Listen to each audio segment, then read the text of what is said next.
We pay for their deaths. Trump gets tax deductions for his ex-wife's suspicious death. I'm sorry, Seamus, but we must talk about the bad deeds of our king and Lord Trump. Now, Trump really doesn't like death. He's quite scared of it. But he's also done a lot of bad things to dead people. Now, you might be wondering, what bad things has Trump done besides burying his ex-wife in his golf course? Hold on to that thought. So Ivana Trump died at 73 years old. Whoa!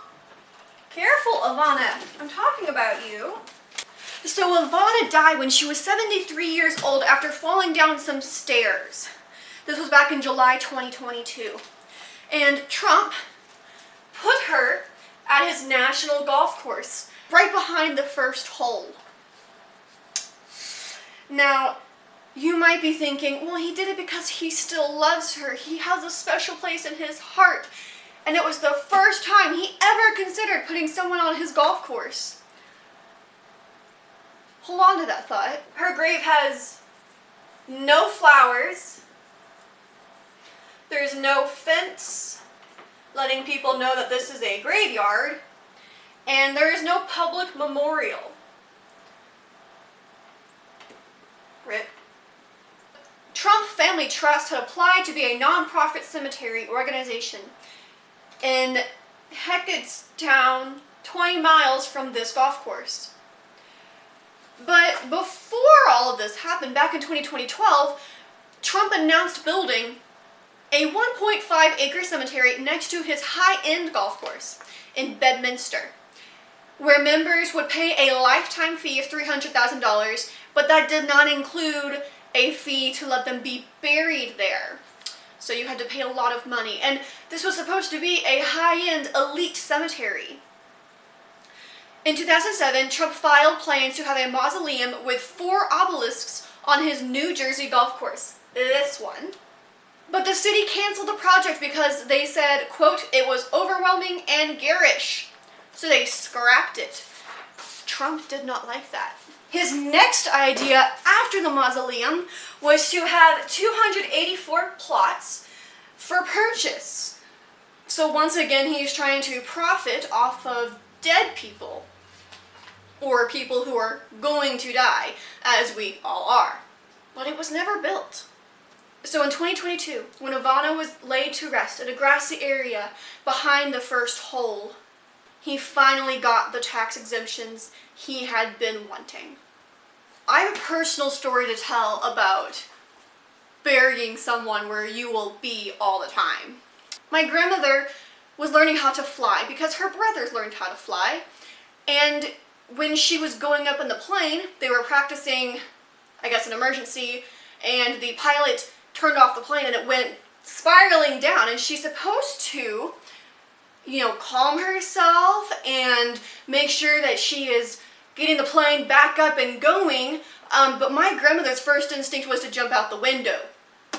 The pilot didn't really like that, and so he was so mad that he told her if she ever did that again, he would bury her on the runway, so that way every time he took off and came back down, he would be going over her body. That makes me think of Ivana. And Trump, every time he goes golfing, he is literally putting over her dead body. Men have a weird obsession with having to force power over women, don't they? As Trump was running for his second term in office, he decided to go to Arlington, Texas, back in August 2024, and illegally take pictures with graves. Now, some of you might have heard this story, and you're right. He took pictures with the families of soldiers who had died and who had requested him be there. But this was a section where recent U.S. casualties were buried. Only cemetery staff were authorized to photograph or film in Section 60. An Arlington cemetery official tried to stop them from filming and photographing at this burial site. But 2 Trump staff not only got into a verbal assault with him, but then physically assaulted this person as well. And the reason why this official went up to them to tell them don't do this, because federal law prohibits political campaign or election-related activities within Army National Military cemeteries. So basically, don't use our dead soldiers as props. Trump still posted the pictures. Before Ivana died, Trump was already sifting through the graves of people, but in another country. January 19th, 2019, in Indonesia, gravediggers unearthed the bodies in a Muslim cemetery that had been there since the 19th century. Why? How does this have to do with Trump? Well, they were making room for a mega resort that was an international resort, golf club, and residencies. And all of this was under the Trump name. The exhumation of bodies included the bodies of 2 young girls. The mother had to watch her children's bodies be exhumed against her will. Trump signed the deal before he began his first presidential term in 2016, and his sons were in charge of it once he took office. The Trump Organization official said that the removal of the bodies wasn't their problem. Quote, "Our relationship with MNC, the Indonesian development company that was run by a media tycoon, this consists purely of licensing and management agreements only. We are not the developers," end quote. 2,000 people were buried in that cemetery. The neighbors had to guard the cemetery to keep the gravediggers at bay. Trump doesn't just like dead bodies for tax deductions, he also just likes to move them around for his own pleasure. You might think that Trump was done with messing with people's graves and doing weird little things with dead bodies, but he wasn't. In fact, his little new son-in-law, Jared Kushner, was put in charge of the new Gaza City, the first project for the new Board of Peace, which is a board of authoritarians around the world who have unified in the justice for capitalism and owning human beings and being incredibly disrespectful to your own people. His own sons have failed him enough times and he just gave up on them and he decided to give Jared this job. Jared calls this a tourist destination and it'll be mirroring Dubai. Ah yes, the new New York City. 100,000 new homes are expected to be built, but that's 6 times less than before the war. And also, they aren't letting Palestinians back to these homes. These are for other, better people who deserve these homes more than the Palestinians who were massacred. With our bombs, and our artillery, and our drones, our tax money went to killing 71,000 Palestinians, 20,000 of which were children. We paid for their deaths. Trump gets tax deductions for his ex-wife's suspicious death.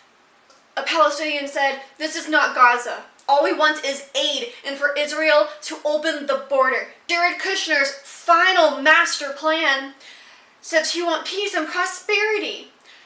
He's going to impose security, de-radicalization, which, what does that mean coming from a far-right authoritarian dictator's son-in-law? What is de-radicalization to him?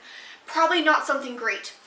He wants a free market economy because that clearly wasn't happening before. People weren't selling things democratically before. It's almost as if we are whitewashing Palestinians and saying, well, they weren't humans yet, they were savages. They didn't vote for people.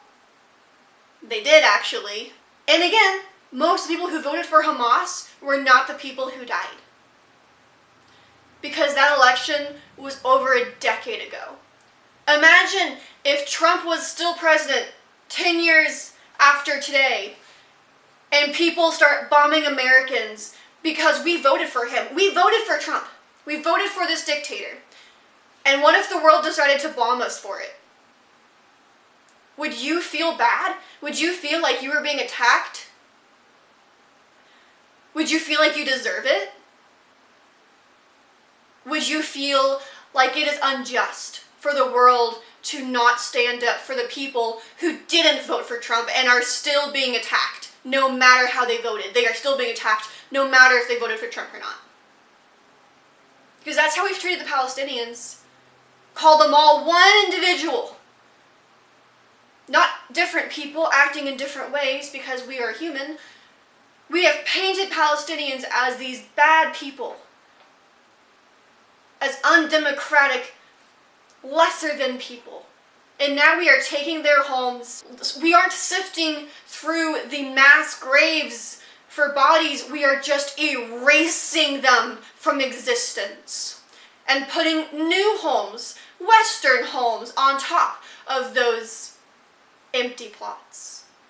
So to recap, Trump went after Indonesia first and dug up a lot of graves against the people's will, and also they aren't getting paid for their land being taken and a new giant Trump International Corporation being put in place.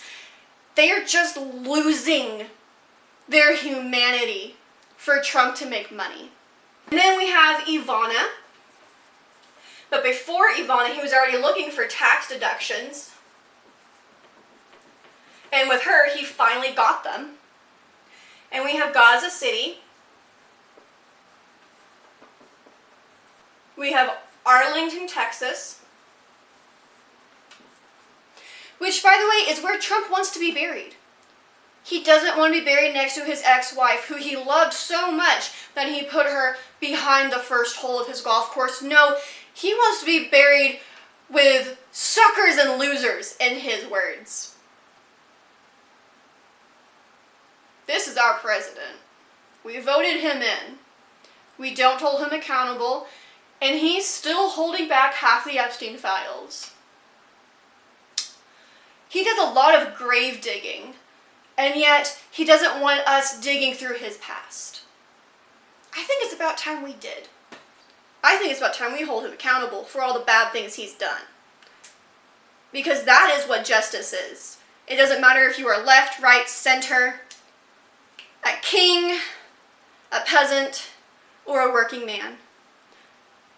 Laws are in place, and we must all follow them. They are not for thee and not for me. They are for all. Release the rest of the Epstein files. Stop covering up for pedophiles and psychopaths.